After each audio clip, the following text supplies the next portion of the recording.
जगतसिंहपुर जिला तीर्तोल ब्लॉक आंबेरी पंचायत अरिलो ठारे गढ़ी उठिथिबा पुराण प्रसिद्ध श्री अनंत धाम 56तम वार्षिक चतुर्दशी मेलार शुभारंभ होइछि।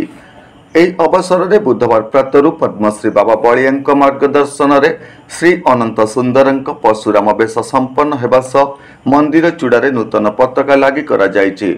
एथिसह महालक्ष्मी मां ज्योतिप्रभा को पूजा अर्चना करा जाय अखिमुठी अनुकूल करा जायछि। नमस्कार, मु लिपिका आपण मानकु स्वागत करछि नुआ रूपरे होली टीवी ओडिया।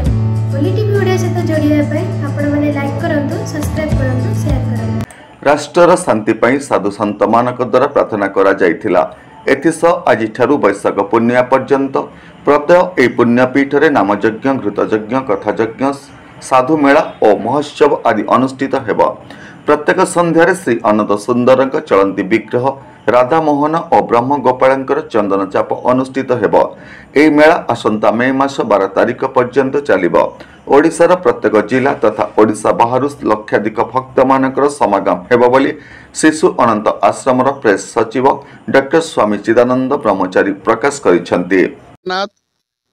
अनंत धामर 56तम वार्षिक चतुर्दशी मेला अवसर में आज पवित्र अक्षय तृतीया रे श्रीजीवंकर धवल पताका लगी होती एवं प्रतिटी इष्ट देवादेवी मान को स्वतंत्र पूजा अर्चना करा जाइछंती। एवं विशेषकर आज अक्षय तृतीया हूँ महर्षि परशुराम जयंती। तेणु आज भगवान शिशु अनंत प्रथम करी परशुराम बेशरे सुसज्जित होती एवं वर्षरे 6टी बेशरे अनंत सुंदर सुसज्जित हुअन्ति।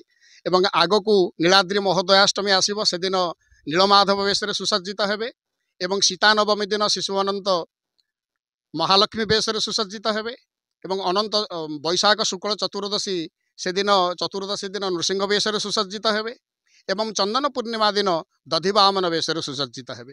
एइभली विविध बेशर संभार अनुष्ठित हेबं एवं विशेषकर आज अनंतंकर पीठरे माँ ज्योतिप्रभांकर कृपा को भिक्षा करी अखिमुठी अनुकूल एठी करा जाइथिला। एवं ए वर्षर कार्यक्रम भितरे गुरुदेवंकर आशीर्वचनर कथा, दिव्य सत्संगर प्रवाह आम जीवन को एक श्रृंखलित परिमार्जित करने गुरुदेवंकर 5 दिनिया कथा रही। एवं प्रति वर्ष परी आज ठारू चंदन चाप एक मास पूर्णिमा पर्यंत श्रीजीवंकर चंदन चाप अनुष्ठित हेब एवं यह सहित विभिन्न सद्गुरु मानकर मध्य पूजन कार्य रही अछि एवं साधु समावेश कार्य रही अछि एवं घृतयज्ञ रही जाइछि।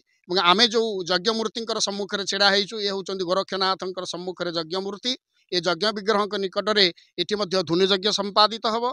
एणु ओडिशार प्रतिटी जिलार आमे भक्त मानकु आमे सश्रद्धा निमंत्रण एवं जनाऊँ ए पवित्र क्षेत्र को आपण मैंने आसतु एवं ये अपूर्व लीला चतुर्दशी मेला महोत्सव लीला सहित आपण मैंने सामिल हुंतु, आनंद नियंतु। तीर्तोल सत्यप्रकाश महांती रिपोर्ट, होली टीवी ओडिया।